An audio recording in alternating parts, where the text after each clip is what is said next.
आज का important lecture Guru Tegh Bahadur ji के ऊपर है।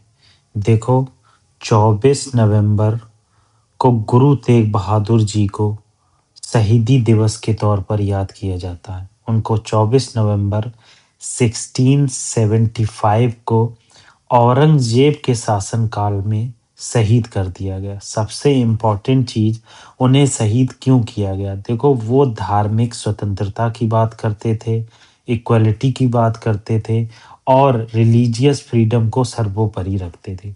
तो उसी दिशा में हम पहले 10 गुरुज़ को डिस्कस करेंगे जो सिख ट्रेडिशन में हैं, और उसके बाद देखेंगे हम कि गुरु तेग बहादुर जी का क्या इम्पोर्टेंट रोल रहा सिखिज़्म में और धार्मिक स्वतंत्रता को प्रमोट करने में, और कैसे कश्मीरी हिंदूज़ को प्रोटेक्ट किया गया during the period of Aurangzeb. ठीक है, तो फर्स्ट ऑफ ऑल देख लेते हैं सिखिज़्म। देखो, सिखिज़्म जो है एक बहुत इम्पोर्टेंट फेथ है जो आपको देखने को मिलेगा इंडिया की लैंड पर। ठीक है, अप्रॉक्स 500 ईयर्स से ज़्यादा हो गए हैं, और यहाँ पर आप देखेंगे कि किस तरह से गुरु नानक जी का जन्म हुआ, और वहाँ से गुरु नानक जी के जन्म से लेकर गुरु गोविंद सिंह जी तक आप गुरु परंपरा देखोगे जो ह्यूमन फॉर्म में गुरु को अपनाया गया। इन्होंने बताया कि किस तरह से रिलीजन को फॉलो करना चाहिए, किस तरह से निर्गुणा सेक्ट, मतलब जो गॉड है एवरीवेयर है, कोई हिंदू नहीं है, कोई मुस्लिम नहीं है, हर कहीं आपको गॉड देखने को मिलेगा। मूर्ति पूजा का विरोध किया था इन्होंने। तो इस तरह से ये चीज़ें हमें यहाँ देखने को मिलेंगी। तो पहले सिख गुरु, गुरु नानक देव जी के बारे में देखते हैं। थोड़ा-थोड़ा देखेंगे ताकि गुरु तेग बहादुर साहब तक हम पहुँच पाएँ। तो गुरु नानक देव जी का जन्म 1469 में हुआ था, और उनको जो कहते हैं डेथ हुई वो 1539 में हुई। तो गुरु जो फर्स्ट गुरु जो सिखिज़्म में माने जाते हैं, उन्हें गुरु नानक देव जी के नाम से जाना जाता है। और उन्होंने कहा कि एक ओमकार, मतलब गॉड एक है जो हर कहीं है, और आप उसे किसी भी फॉर्म में देख सकते हैं। उन्होंने सपोर्ट किया वन गॉड का, इंडिविजिबल जो वन गॉड है वो इंडिविजिबल है, उसे डिवाइड नहीं किया जा सकता। निर्गुण है, निर्गुण मतलब विदाउट एनी एट्रीब्यूट। ठीक है, तो ये इंपॉर्टेंट चीज उन्होंने बताई। उन्होंने प्रीच किया कि कोई हिंदू नहीं है, कोई मुसलमान नहीं है, और कास्ट सिस्टम का उन्होंने विरोध किया। तो फर्स्ट सिख गुरु जो रहे, गुरु नानक साहिब रहे, जो आपको अच्छे से पता भी होंगे। नेक्स्ट, गुरु अंगद की बात करते हैं। देखो, हमारे जो फर्स्ट गुरु थे गुरु नानक देव जी, उन्होंने सेकंड गुरु को इंस्टॉल किया, मतलब उन्होंने उसे उन्हें गद्दी दी गुरु अंगद देव जी को। ठीक है, इन्होंने इंट्रोड्यूस की गुरुमुखी स्क्रिप्ट। देखो, स्क्रिप्ट क्या होती है? कोई भी लैंग्वेज होती है तो उसको हम स्क्रिप्ट की भाषा में लिखते हैं। जैसे मैं हिंदी बोल रहा हूँ मगर लिख इंग्लिश स्क्रिप्ट में रहा हूँ, तो ये जो कहलाती है, जो मैं लिखने का तरीका है, ये स्क्रिप्ट कहलाती है। बोल मैं कोई भी लैंग्वेज सकता हूँ, तो इस तरह की चीज को हम क्या कहते हैं? स्क्रिप्ट कहते हैं। तो गुरुमुखी स्क्रिप्ट जो चलती है इंडिया में पंजाबी लिखने में, उसका हम सबसे ज़्यादा यूज़ करते हैं। ठीक है? इन्होंने स्टार्ट किया अखाड़ा ट्रेडिशन को, और लंगर कम्युनिटी किचन को भी इंट्रोड्यूस किया। ये बेसिक चीज़ें आपको पता होना चाहिए। मेंस आंसर राइटिंग में भी सपोर्ट करेंगी ये, और आपको प्रीलिम्स के लिए बहुत ज़्यादा इम्पोर्टेंट है। नेक्स्ट बात करें गुरु अमरदास जी, जो जिनका टाइम पीरियड जो था वो 1539 से लेकर 1552 तक रहा। ये थर्ड गुरु के नाम से जाने जाते हैं। ठीक है, इन्होंने बहुत सारे कास्ट सिस्टम का विरोध किया, और पर्दा सिस्टम का भी इन्होंने विरोध किया। इन्होंने कहा कि इस तरह के कस्टम से क्या होता है, समाज में इनइक्वालिटी आती है, और बहुत ज़्यादा चीज़ें ऐसी देखने को मिलती हैं जिससे सामाजिक सिस्टम जो है, जो सोशल सिस्टम है, वो पीछे बैकवर्ड जाता है। इन्होंने कहा क्या, he introduce new custom for birth and death ceremony. Birth और डेथ सेरेमनी के लिए इन्होंने न्यू कस्टम इंट्रोड्यूस किए। नेक्स्ट गुरु के बारे में जानते हैं, गुरु रामदास जी। गुरु रामदास साहिब जी, जिनका टाइम पीरियड 1574 से लेकर 1581 तक देखने को मिलता है। ठीक है। गुरु का चक और Guru Ramdaspura, now the holy city of Amritsar. मतलब जो अमृतसर की होली सिटी है वो गुरु रामदास के ऊपरी है। ठीक है। तो ये फोर्थ सिख गुरु थे जिन्होंने क्या किया, बहुत इंपॉर्टेंट सिखिज्म से रिलेटेड ट्रेडिशन को इंट्रोड्यूस किया।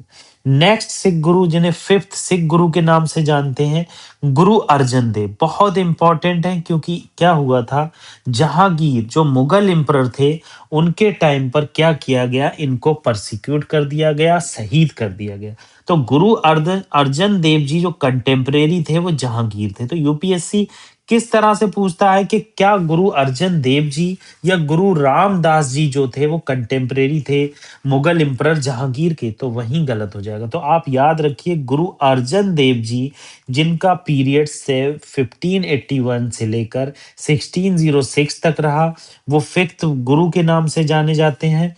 ठीक है। इनको परसिक्यूट किया गया और शहीद कर दिया गया मुगल एम्परर जहांगीर के द्वारा, जो राइट्स की मांग कर रहे थे, अपने कॉइन्स की मांग कर रहे थे, अपने जो ट्रेडिशन चला आ रहा है उसकी रिलीजियस फ्रीडम की मांग कर रहे थे। नेक्स्ट गुरु, गुरु हरगोविंद जी के बारे में देख लेते हैं।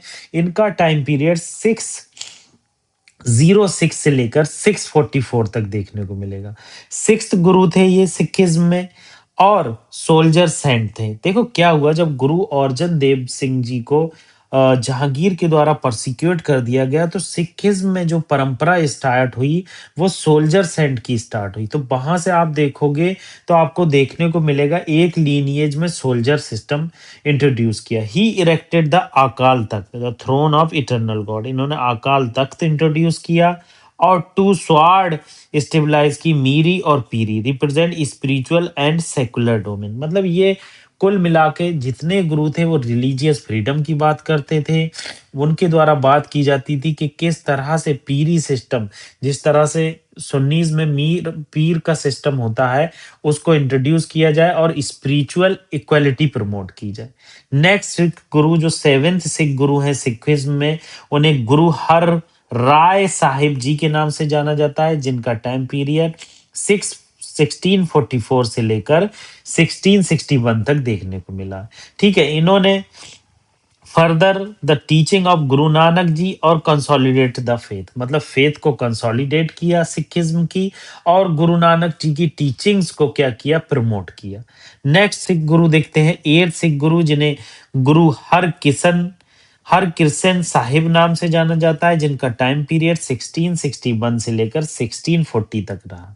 ठीक है। इंस्टॉल वाज नोन एंड वाला Pir, only five Guru five when he was installed was known as Bala Pir. मतलब जब ये बहुत छोटे थे, 5 साल की एज में थे, तब ही इनको जो है गुरु की उपाधि मिल गई थी। तो ये क्या है, लीनियज देखने को मिलेगा थोड़े वक्त के बाद, जब जहांगीर ने गुरु अर्जन देव जी को परसिक्यूट किया और क्या किया, शहीद कर दिया। तो उसके बाद आप देखोगे तो एक ही लीनिएज में आपको गुरु देखने को मिलेंगे, क्योंकि ये जो आर्म सिस्टम कहेंगे या फिर जो अपना खालसा सिस्टम है जो इंट्रोड्यूस किया गया ताकि यूनिटी प्रमोट की जाए और अपने कल्चर को प्रोटेक्ट किया जा सके।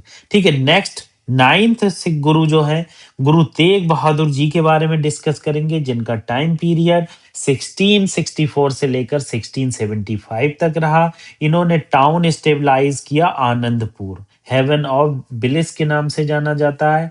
Supreme he made a supreme sacrifice to protect Hindus. देखो ये बहुत इंपॉर्टेंट लाइन है। अगर आप औरंगजेब के टाइम पीरियड में देखोगे तो कश्मीर में जो कश्मीरी पंडित थे उन्हें फोर्स किया जा रहा था कन्वर्जन के लिए। तो उस फोर्सफुल कन्वर्जन को खत्म करने के लिए गुरु तेग बहादुर जी आगे आए, इसीलिए supreme sacrifice to protect the Hindus के नाम से जाना जाता है। ठीक है। ये कन्वर्ट नहीं हुए और मर्टायरडम मतलब शहीदी हासिल की 24 नवंबर को।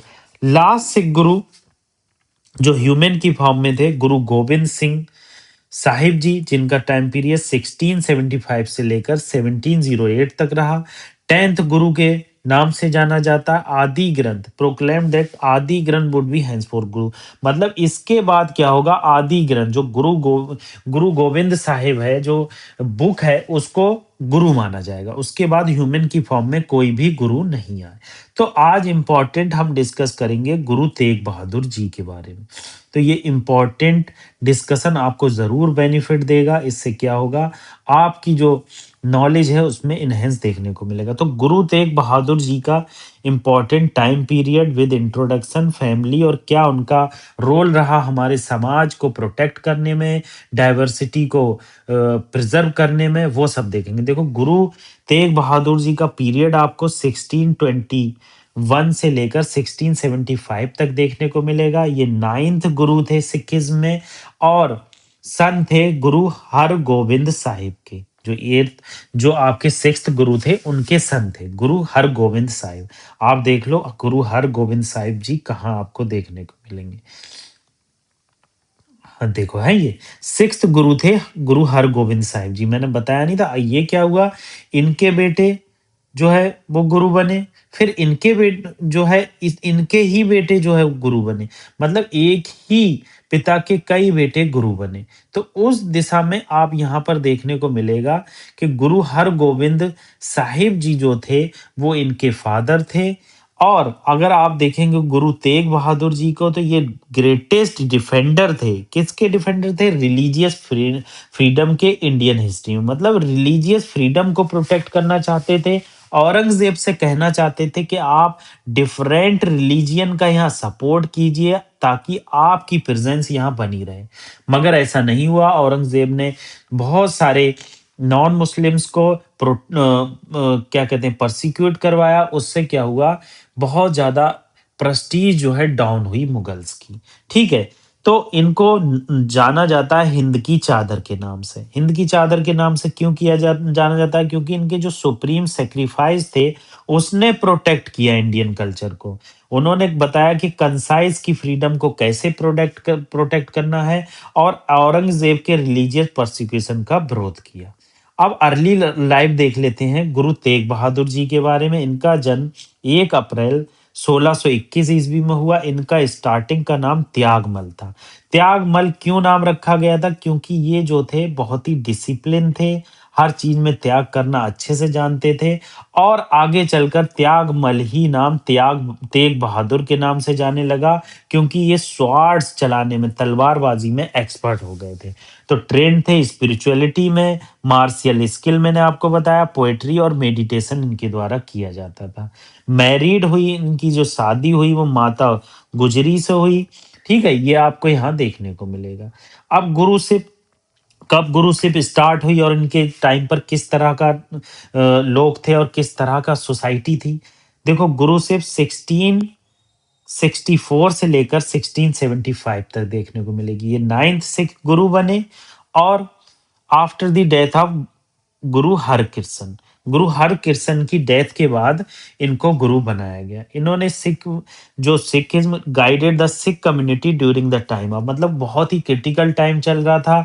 औरंगजेब का इनटॉलरेंस का टाइम चल रहा था, हैवी स्टेट प्रोसिक्यूशन था, सोशल अनरेस्ट था। उस टाइम पर गुरु तेग बहादुर जी ने अपना गाइडेंस दिया, किसको? सिखिज्म को और ह्यूमैनिटी को प्रमोट किया, पीसफुल रेजिस्टेंस को, स्पिरिचुअल स्ट्रेंथ को, और कम्युनिटी ऑर्गेनाइजेशन को। तो ये इंपॉर्टेंट चीज दिखेगी कि गुरुशिप में किस तरह से गुरु तेग बहादुर जी के द्वारा औरंगजेब के टाइम पर रिलीजियस परसिक्यूशन को प्रोटेक्ट किया गया, कि ऐसी चीजें ना की जाएं जिससे माइनॉरिटीज का, जिससे कोई रिलीजन मानने वाली चीज को नुकसान पहुंचाया जाए।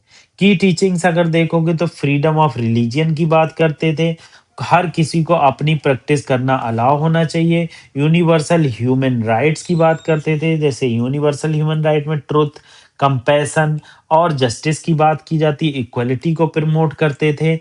और डिटैचमेंट, वैराग्य, मतलब इनर प्योरिटी पे ध्यान दो, फेयरलेस पे ध्यान दो।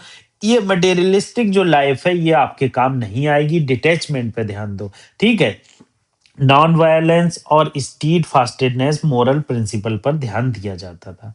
तो इनके द्वारा क्या किया गया, गुरु ग्रंथ साहिब में 100 हाइम्स भी कंपोज़ किए गए। बताया गया कि नेचर ऑफ लाइफ क्या है, मेडिटेशन से किस तरह से गॉड को प्राप्त किया जा सकता है और राइचुअसनेस को कैसे इनकरेज किया जा सकता है। मेजर कंट्रीब्यूशन देखोगे तो इन्होंने आनंदपुर साहिब, मैंने बताया आनंदपुर साहिब की स्टेबलाइज किया था 1665 में, और सिख इंस्टीट्यूशन को स्ट्रेंथन किया और मिशनरी वर्क को बढ़ाया। ठीक है, बंगाल ले गए, आसाम ले गए, बिहार पटना साहिब में देखने को मिलेगा और उत्तर प्रदेश में देखने को मिलेगा कैसे गुरु तेग बहादुर जी ने सिखिज्म को एक्सपेंड किया और उसकी कॉन्शियसनेस को लोगों तक पहुंचाया।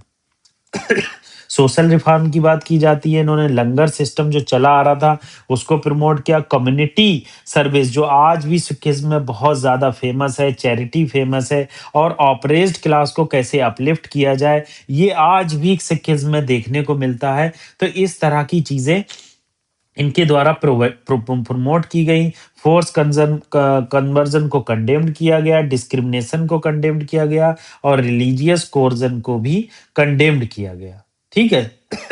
लिटरेरी कंट्रीब्यूशन देखोगे आप तो उन्होंने वर्सेस बहुत सारी लिखी, नॉन डिटैचमेंट, मोरल डिग्निटी, करेज और डिवाइन रियलाइजेशन। मतलब बस आपको इतना पता होना चाहिए कि किस तरह से उनके द्वारा अ, गुरु ग्रंथ साहिब में हाइम्स लिखे गए हैं। ठीक है, ये चीज़ें आपको पता होना चाहिए। कॉन्फ्लिक्ट विद औरंगज़ेब में अगर आप देखेंगे तो औरंगज़ेब ने टेम्पल डिस्ट्रॉय किए, जिज़िया रीइंस्टेट किया, फोर्स कन्वर्जन इंटेंसिफाई किया, स्पेशली कश्मीर। तो उस केस में कश्मीर पंडित जो है, जो पंडित कृपा पंडित कृपा राम जो थे, वो गुरु तेग बहादुर जी के पास पहुँचे और उन्होंने कहा हमें फोर्स कन्वर्जन से आप बचाइए। तो गुरु तेग बहादुर जी ने गु- कश्मीरी पंडितों के लिए फाइट की और रिलीजियस फ्रीडम को प्रमोट किया।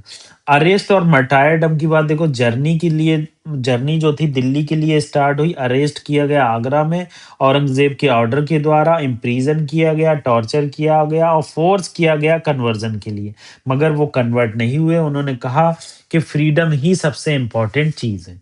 तो अगर आप मार्टायरडम देखेंगे तो 24 नवंबर 1675 में देखने को मिलेगा, जो आज करंट में अगर देखा जाए तो 350th वर्ड जो उनका मार्टायरडम है मनाया जाएगा। मतलब लोगों के द्वारा पूजा पाठ की जाएगी और उनके जो फ्रीडम सिस्टम है, जो फ्रीडम को प्रमोट करने, रिलीजियस फ्रीडम को प्रमोट करने की बात की गई है, वो सब चीज़ें बताई जाएंगी। तो ये सब चीज़ें आपको यहाँ देखने को मिलेंगी।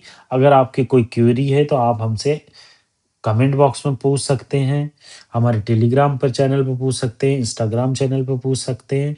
रिवीजन कीजिए, revision is the key of success. जितनी ज़्यादा रिवीजन उतनी करीब सक्सेस।